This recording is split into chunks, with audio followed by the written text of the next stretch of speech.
오늘은 누가복음 말씀을 통해서 부활의 예수님이란 제목으로 주의 말씀을 나누도록 하겠습니다. 저희가 부활절을 맞이하면 항상 상징되는 물건들이 있습니다. 오늘 강단 앞에도 가운데도 그렇고 옆에도 그렇고 백합화가 아름답게 피어 있습니다. 부활절에 이 백합화를 장식하게 된 것은 그렇게 오랜 전통이 있지 않습니다. 1800년대 미국에서부터 이 부활절에 백합화를 장식하는 것이 시작됐다고 합니다. 여러분, 백합화 꽃을 한번 보시면 꽃 송이가 다른 것보다 크죠. 그리고 하얀 백합화, 특히 이제 버뮤다 백합화라고 하는데, 이런 백합화 종류는 크고 깨끗하고 단아한 모습을 상징하기 때문입니다. 그래서 1800년대부터 미국에서 시작돼서 백합화처럼 큰 예수님, 위대하신 예수님, 그리고 하얀색처럼 정결하신 예수님, 그리고 꽃의 고귀한 모습이 있는 것처럼 고귀하신 예수님을 나타내는 그 의미를 상징하기 위해서 백합화를 장식하기도 한답니다. 또 마침 백합화가 이 시기에 꽃이 핀다라고 해요. 그래서 부활절을 축하하기에 가장 적합한 꽃이 부활절이라고 합니다. 그 다음에 부활절 하면 생각나는 게 뭐 있죠? 꼭 우리가 먹어야 되는 게 있습니다. 뭐죠? 한국에서는 우리 계란을 삶아서 먹었죠. 그래서 부활절 계란을 주로 많이 먹게 됩니다. 그래서 뭐 교회든 성당이든 그리고 동방 종교의 사람이든 상관없이 이 부활절이 되면 하얀색이 아니고 여기다가 색깔을 칠합니다. 여기다 색깔을 칠해서 나눠주는 풍습과 관습이 있습니다. 그래서 지금도 동유럽의 불가리아, 러시아, 그리고 세르비아, 우크라이나 이런 교회, 동방 종교회라고 하는 교회는 이 부활절이 되면 예수 부활하셨네 라는 말, 그 나라 말로 이렇다라고 합니다. 크리스토스 아네시모, 아네시모, 정확한 말은 모르겠습니다. 이런 말, 내용의 뜻은 이렇습니다. 예수께서 부활하셨습니다 라고 말하는 거예요. 그러면 이 말을 듣는 사람이 옆에 사람에게 진실로 그가 부활하셨네 라는 말로 알레토스 아네시티라고 이렇게 얘기를 한다라고 합니다. 옆에 분에게 한번 내가 예수 부활하셨네 라고 말하시면 옆에 분 들으신 분이 그가 진실로 부활하셨습니다 한번 해보시기 바랍니다. 옆에 분을 보시고 예수께서 부활하셨습니다 라고 하시면 진실로 그가 부활하셨습니다. 예, 진실로 부활하셨습니다. 이 전해져 내려오는 풍습에 의하면 예수님께서 십자가에 달려 돌아가신 후 사흘 만에 살아나신 다음에 많은 제자들과 많은 사람들에게, 그리고 성경의 여인들에게 나타나셨습니다. 그 중에 한 여인 막달라 마리아가 예수 그리스도의 부활을 보게 되었습니다. 성경엔 기록되어 있지 않지만 어느 문헌에 따르면 이 막달라 마리아가 귀족의 출신이었을 수도 있다라는 얘기가 들었어요. 그래서 귀족 출신이 이 막달라 마리아가 어느 날 로마 황제였던 티베리우스 황제의 연회 잔치에 초대가 되었다고 합니다. 그때 막달라 마리아가 갈 때에 이 하얀색의 달걀을 가지고 갔대요.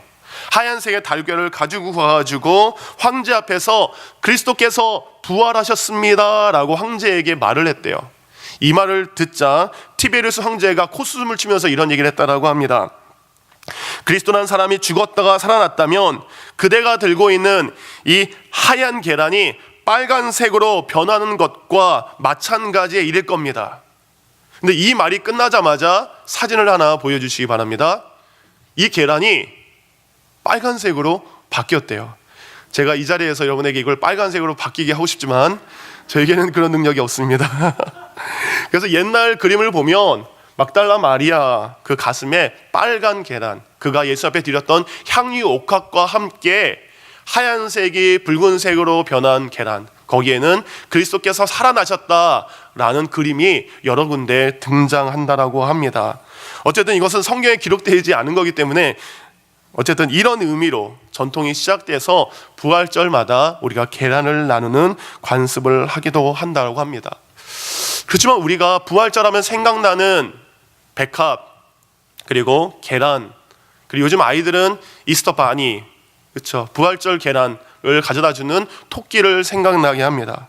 근데 이것에 진정한 부활의 의미는 없다라는 겁니다. 진정한 부활의 의미는 무엇입니까?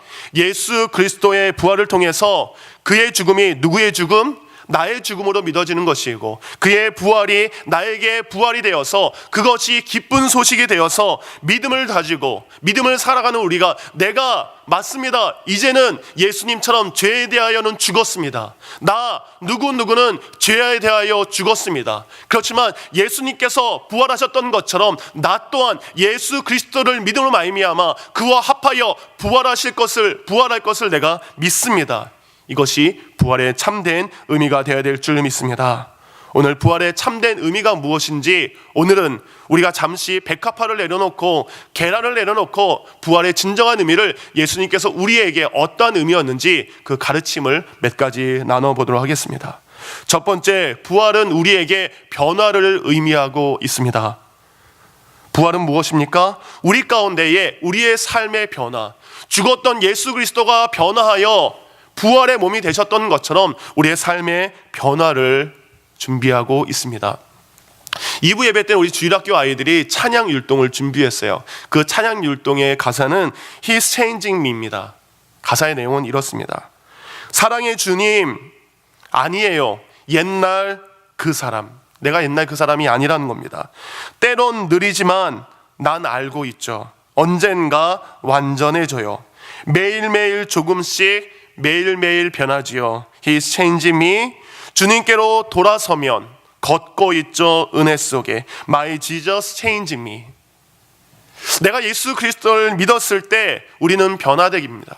때로는 조금씩, 때로는 더디지만 그 조금씩 더디 변화되는 모습이 있다 할지라도 우리에게는 변화의 삶이 있게 된다는 것입니다. 우리가 예수 그리스도를 믿었을 때 우리의 삶 가운데 그 변화는 우리의 말의 변화가 되는 것이고 우리의 행함의 변화가 있는 것이고 우리의 삶의 가치관의 변화로 달라지게 된다는 겁니다. 존 스토트 목사님께서 예수님께서 부활하셨다는 증거 4가지를 이렇게 얘기를 하십니다. 그 첫 번째, 예수님의 시체가 없다. 두 번째, 예수 그리스도의 시체를 감싼 수의, 그것이 헝클어져 있지 않다. 요한복음을 보면 예수님께서 각 복음서도 마찬가지죠. 예수님께서 돌아가신 후 그 시신을 세마포로 돌돌돌돌 이렇게 감쌉니다. 그렇죠. 시신을 감싸게 되는데 부활의 현장에 갔었을 때 그 세마포가 헝클어져 있는 것이 아니라 그 덮여진 그대로, 그 쌓여진 그대로, 그 안에 있는 예수님이 자연스럽게 없어진 모습 그대로, 곧 수위가 헝클어지거나 수위가 잘못되어 있는 상태, 그것이 아니었다라고 얘기를 합니다. 또한 부활의 세 번째 증거는 부활하신 주님이 10번 이상 제자들과 사람들에게 나타나셨다는 겁니다. 그리고 마지막 네 번째가 이겁니다. 그를 따르는 제자들이 예수님의 부활 후에 변화했다는 것. 예수님이 살아계신 것, 그것은 제자들의 삶의 변화를 통해서 우리는 증거할 수 있고 증명할 수 있습니다. 예수님을 3번이나 부인했고 예수님을 멀리했고 예수님을 부인했던 베드로, 그가 예수 그리스도의 부활을 목격한 후에 그 예수님을 죽인 사람들 앞에 당당히 서가지고 외칩니다. 당신들이 죽인 예수 그리스도 살아나셨습니다. 그는 사람을 무서워하지 않습니다. 사람들을 두려워하지 않습니다. 그는 변화되었습니다. 예수님의 제자 중에 야고보가 있었습니다. 그는 예수님의 동생입니다. 그는 예수님에 대해서 믿지 않았습니다. 그가 나의 형이기 때문에 그에게 믿음이라는 것은 굉장히 힘들었어요. 그렇지만 부활하신 주님을 그가 만났을 때 야고보는 고백합니다. 그리스도의 종된 나 야고보는, 그는 나의 형이 아닙니다. 그는 나의 주인이십니다라고 그는 삶의 변화를 가져오게 됩니다.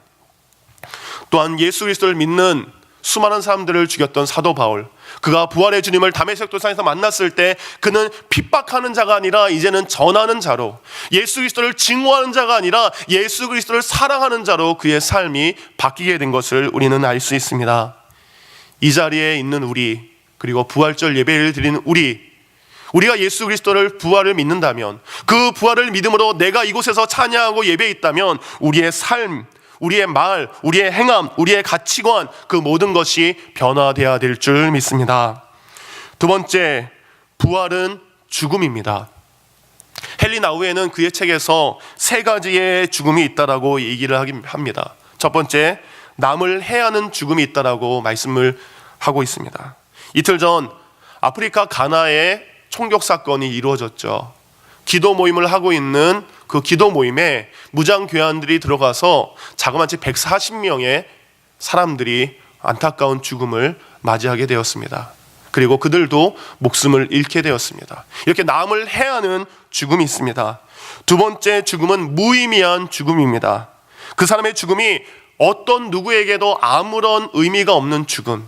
그렇지만 세 번째 죽음은 이러한 것입니다. 영광스러운 죽음, 남에게 생명을 주는 죽음, 이것이 가장 귀한 죽음인 것을 예수님은 친히 우리에게 본으로 보여주셨습니다.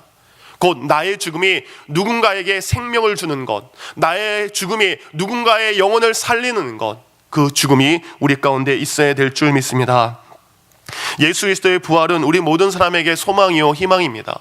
근데 우리에게 소망과 희망을 주기 위해서 예수님께서는 먼저 하셨어야 되는 게 죽으셨어야 됐습니다. 예수님이 죽어야만 부활이 있습니다. 예수님이 죽어야만 무덤에 장사되십니다. 죽지 않으셨으면 부활도 없는 것입니다. 그건 예수님은 죽음의 고통, 죽음의 아픔, 죽음의 괴로움, 그것을 당하신 것은 그 후에 우리에게 소망과 기쁨과 희망을 주실 수 있기 때문인 줄 믿습니다. 그러면 이제는 누가 죽어야 될 차례입니까? 내가 죽어야 될 차례입니다.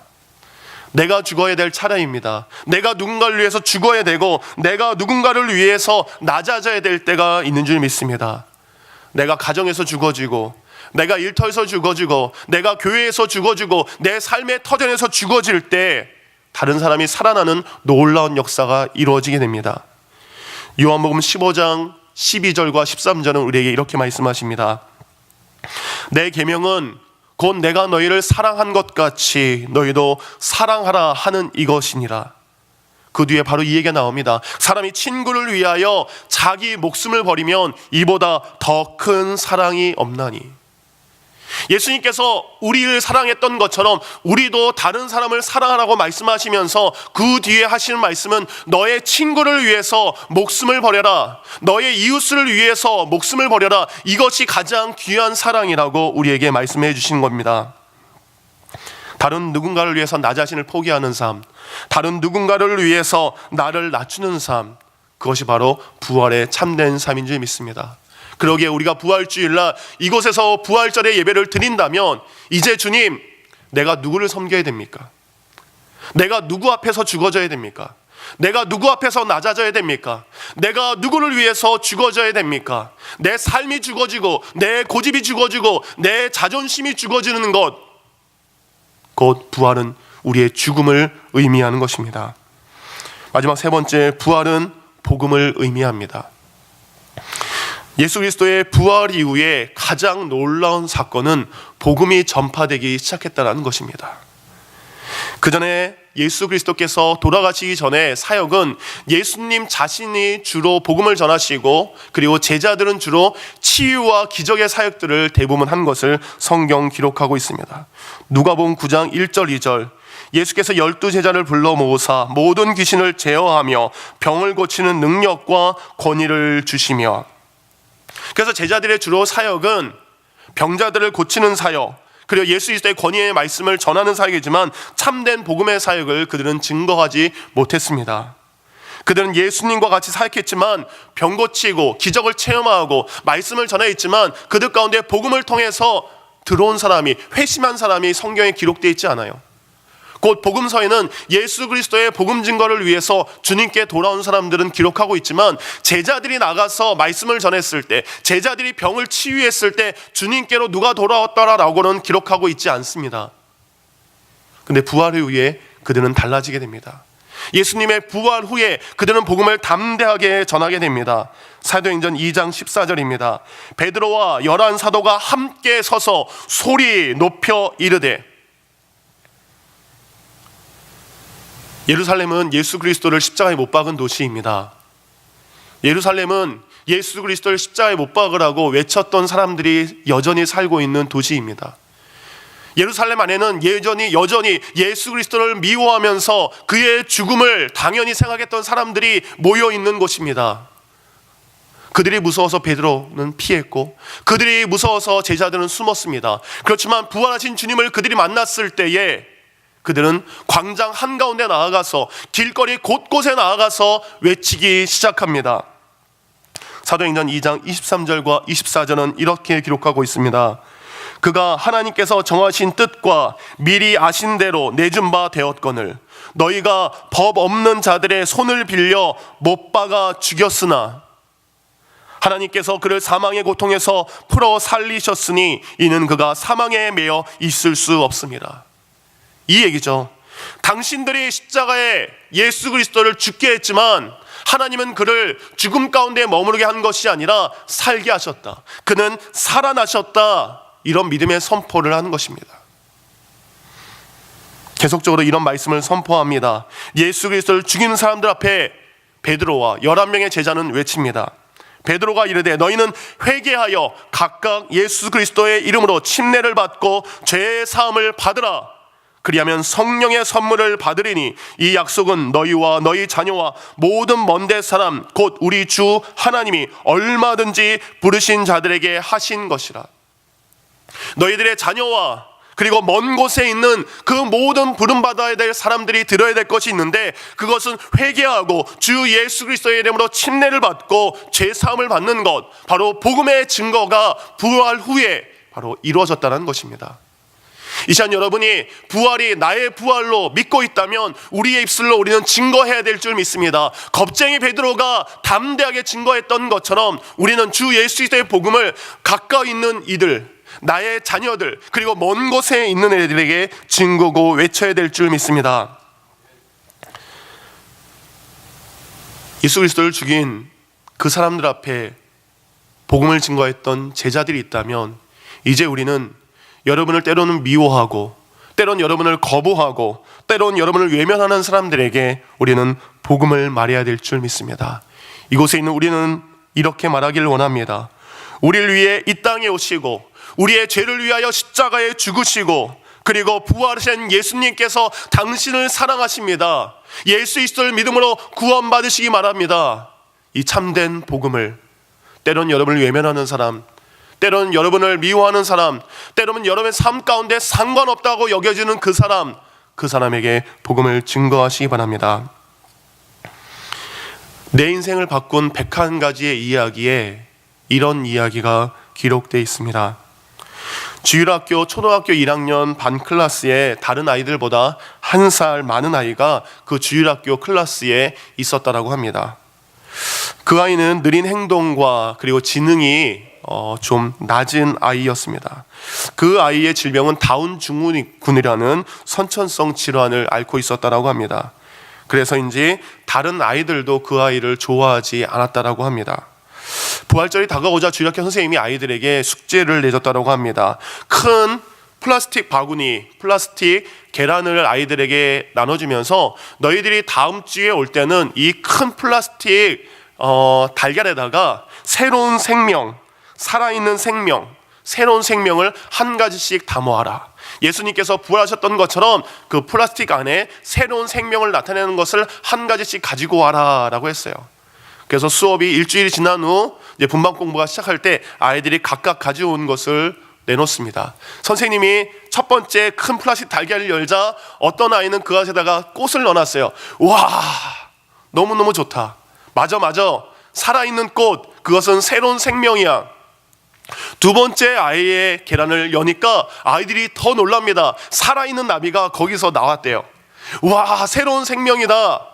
한 명씩 그 아이들이 생각하는 새로운 생명을 보여주기 시작했다라고 합니다. 마지막 달걀, 그것을 딱 여는 순간 거기에는 아무것도 들어있지 않은 거예요. 거기에는 아무것도 없는 것입니다. 저게 뭐야? 숙제하기 싫어서 그냥 가지고 왔나 보다. 누구야? 누가 저런 책에 보니까 멍청한 짓을 했어. 저거 누구야? 그때 다운군을 증후군을 앓고 있던 그 아이의 이름은 필립이라고 합니다. 그거 제 거예요. 제가 그랬어요. 비어있지요. 그건 예수님의 무덤이 비어있기 때문에 제게 새 생명이 있어요. 갑자기 교실이 조용해졌습니다. 그리고 그날부터 필립은 아이들과 하나가 되었고 아이들에게 환영받고 놀림을 받지 않았다라고 합니다. 책에 의하면 빌립은 그해 여름에 결국은 오래 살지 못하고 주님께 갔다라고 합니다. 빌립의 장례식에 소녀들과 아이들이 참여를 했습니다. 빌립의 친구들은 꽃을 들고 있지 않았다라고 합니다. 그반 주일학교 선생님과 그리고 아이들이 가져온 것은 그때 수업 시간에 가지고 왔던 텅 빈 계란을 그 아이에게 올려놓았다라고 합니다. 이제 그 아이는 예수 그리스도께서 무무덤에 머물러 계신 것이 아니라 부활하셨던 것처럼 이 땅 가운데 생은 마감했지만 저 천국에서 새로운 생명으로 태어났다는 이야기를 들었습니다. 우리에게 부활절의 예배는 다른 그 어떤 예배보다도 의미가 있습니다. 예수 그리스도의 부활이 곧 나의 부활이요, 예수 그리스도의 다시 살아나심이 우리의 다시 살아남인 줄 믿기 때문인 줄 믿습니다. 이 시간 부활은 무엇입니까? 우리의 변화입니다. 부활은 무엇입니까? 나의 죽음입니다. 부활은 무엇입니까? 복음입니다. 이런 부활의 참된 의미가 저와 여러분 삶 가운데 나타나기를 우리 주 예수님의 이름으로 축원합니다. 이 시간 말씀을 생각하며 기도하겠습니다. 주님, 부활의 참된 의미는 제게 예수 그리스도를 바라볼 수 있는 참된 의미가 되길 원합니다. 예수 그리스도께서 무덤에 머물러 계신 것이 아니라 살아나셨던 것처럼 주님, 그 부활의 주님을 믿는 내가 이제 변화하길 원합니다. 그리고 내가 누군가를 위해서 죽어지고 낮아질 수 있는 죽음의 의미가 있길 원합니다. 그리고 주님, 내게 복음을 증거할 수 있는 그 복음의 의미가 부활의 의미인 줄 믿사오니 주님, 이 시간 변화하게 하시고 내가 죽게 하시고, 그리고 주님, 내가 복음을 증거하게 하여 주시옵소서. 다시 들은 말씀을 생각하며 주님 앞에 기도하도록 하겠습니다.